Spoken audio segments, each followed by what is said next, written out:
Galactic Trade Station Nexus 7, orbiting a neutral world. The story opens with Captain Alex Stone and his small human crew arriving at the massive alien trade station. Humans are new to galactic society, only 50 years since first contact. Most alien races see them as primitive, newcomers with little to offer. The station buzzes with hundreds of alien species. The tall, elegant Valaks with their crystal blue skin. The insect-like Kresh, who communicate through clicking sounds. The massive, rock-skinned Dorn who tower over everyone else. Alex's ship, the Pioneer, is small and simple compared to the sleek alien vessels. His crew includes Tom, the engineer, and Lisa, the communications officer. They've come to trade Earth's basic resources. Metals, water, simple foods dot at the docking bay. They meet Station Commander Vex, a Valaks who barely hides his contempt for humans. He assigns them the worst docking spot and warns them not to cause trouble. As they explore the station, alien traders ignore or mock them. The humans see incredible technology, ships that bend space, devices that create matter from energy, weapons that can destroy moons. Everything makes human technology look like stone tools. But Alex notices something else. Despite all their advanced technology, many aliens seem tired, stressed, even depressed. The Kresh merchants argue constantly. Valak's diplomats speak in cold, calculated tones. The mighty Dorn workers move like robots, showing no joy in their tasks. The part ends when Alex overhears a conversation between two alien traders. They're discussing the Great Stagnation, how galactic civilization has stopped growing, stopped dreaming. Innovation has slowed. Wars are fought with the same weapons for centuries. Nothing truly new has emerged in thousands of years. Alex realizes that for all their technology, the galactic community lacks something vital, something humans might possess. The next day, Alex's crew sets up their small trading post in the station's market area. Their simple display of Earth goods draws curious but dismissive looks. A young Valak scientist named Kira approaches their stall. Unlike other Valaks, she seems genuinely interested in human culture. She's been studying the few human artifacts available and finds them puzzling. "Your tools are crude," she says, "but there's something different about them, something I can't understand." Alex shows her a simple wooden flute that Tom carved during their journey. It's nothing special by human standards, just a basic instrument.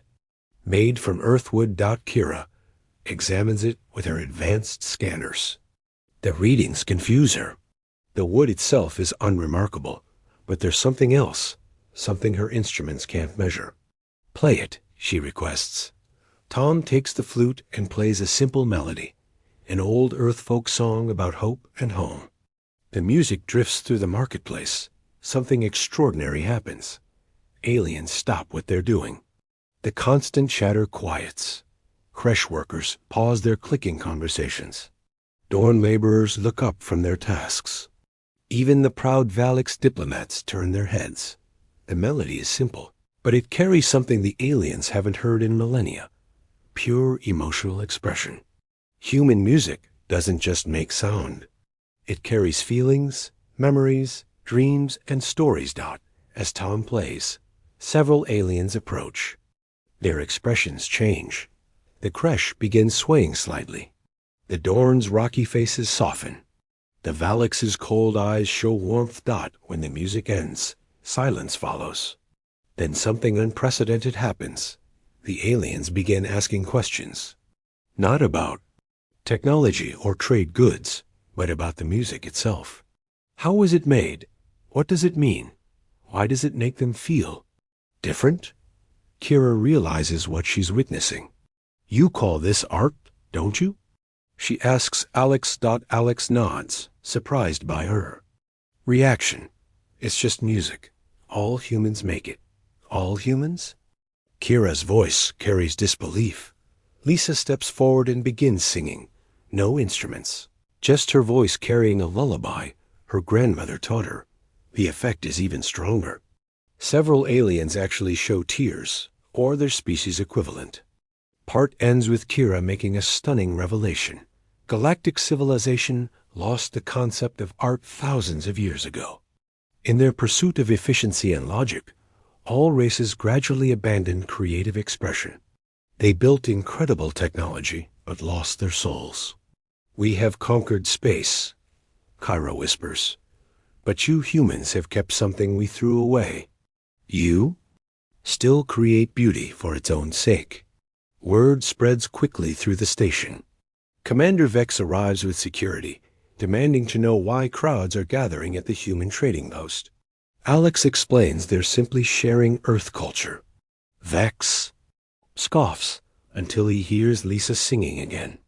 For the first time in his long life, the proud Valix commander feels something he can't name or measure. More aliens arrive. Scientists, diplomats, even military officers. They're drawn by reports of something impossible. Creatures who create. Useless things that somehow affect emotions. A Kresh elder named Tix clicks excitedly. Through translators, he explains that ancient Kresh legends spoke of joy makers who could touch the soul through senses. His people thought these were myths. Tom demonstrates human visual art, sketching portraits of the aliens watching. Each drawing captures not just appearance, but personality, mood, character. The subjects are amazed. No scanner or camera has ever shown them as these simple human hands do. Alex shares human literature, not technical manuals or historical records, but stories. Tales of heroes and adventures, love and loss, hope and dreams. The aliens listen like children hearing fairy tales for the first time. A massive Dorn warrior named Rock approaches. His people are known for their strength and engineering, not emotions. But when Alex tells the story of a father's love for his child, Rock's stone-like exterior cracks. He speaks of his own offspring, whom he's never told he loves. The demonstration grows beyond a simple cultural exchange. Aliens begin sharing their own forgotten stories. The Valix had poetry once, before logic consumed their culture. The Kresh had dance before efficiency eliminated wasteful movement. The Dorn had songs before silence became their strength. Each species realizes they once had art, creativity, and beauty in their cultures. The humans didn't bring something new, they brought something back. But not everyone is pleased. A group of Valix purists, led by Sub-Commander Nex, sees human influence as dangerous. They believe logic and efficiency created galactic peace and prosperity. Emotions and creativity, they argue, lead to chaos and war. The part ends with tension rising. Some aliens embrace the human gift of art, while others fear it will destroy their ordered society. The final scene shows the station transformed. Art decorates the corridors. Music plays in recreation areas. Aliens from different species collaborate on creative projects. The cold, efficient trading post has become a vibrant cultural center. Alex looks out at the stars and realizes that humanity's greatest export isn't technology or resources. It's the reminder that thinking beings need beauty, creativity, and dreams to be truly alive. The gift that shook the stars wasn't advanced weapons or miraculous science. It was something far simpler and more powerful, the courage to create beauty in a universe that had forgotten how beautiful it could be. Key themes. Humanity's value lies not in advanced technology, but in preserved creativity. Art and beauty are essential to civilization, not optional luxuries. Cultural exchange can transform entire societies. Sometimes the greatest strength is remembering what others have forgotten. Unity comes through celebrating differences, not erasing them. Word count per part, each part approximately 770 word style. Third-person narrative, simple English, focus on human characters Alex, Tom, and Lisa. Tone, Optimistic HFY celebrating human creativity and emotional depth. Part 4. The Resistance. 770 words. Sub-Commander Nex calls an emergency council meeting. He presents evidence that human art is disrupting station operations. Workers abandon tasks to listen to music. Scientists spend time on useless sketches instead of research. Efficiency drops across all sectors. The council debates humanity's place on the station. Some races support the humans, others demand their removal. The Valaks are split. Younger members like Kira embrace human creativity, while elders like Nex fear change. Commander Vex finds himself torn. His logical mind agrees with Nex. The station runs on order and efficiency. But something deep inside him yearns for the beauty humans bring. The situation grows worse when a creche worker named Zeke creates the first new creche art in millennia, a complex clicking pattern that tells a story instead of giving orders. His supervisor demands punishment for wasting time. Tensions explode when Rock, the dorm warrior, refuses a military assignment. He wants to stay and learn human stories to share with his child. His commanding officers see this as desertion, uses these incidents to push for human expulsion. He argues that art makes aliens weak, distracted, unreliable. The old ways brought stability and peace. Human influence threatens everything they've built. Alex realizes they're facing more than cultural resistance. They're threatening an entire social order built on suppressing creativity. The galactic government has ruled for thousands of years. By keeping populations focused on duty, not dreams, the human crew faces a choice: leave quietly and abandon the aliens who've rediscovered joy, or fight for something bigger than trade agreements. The part ends with an ultimatum. The Council gives humans 24 hours to cease all artistic activities, or face permanent banishment from galactic space. Alex makes a bold decision. Instead of stopping, the humans organize the largest cultural gathering in galactic history.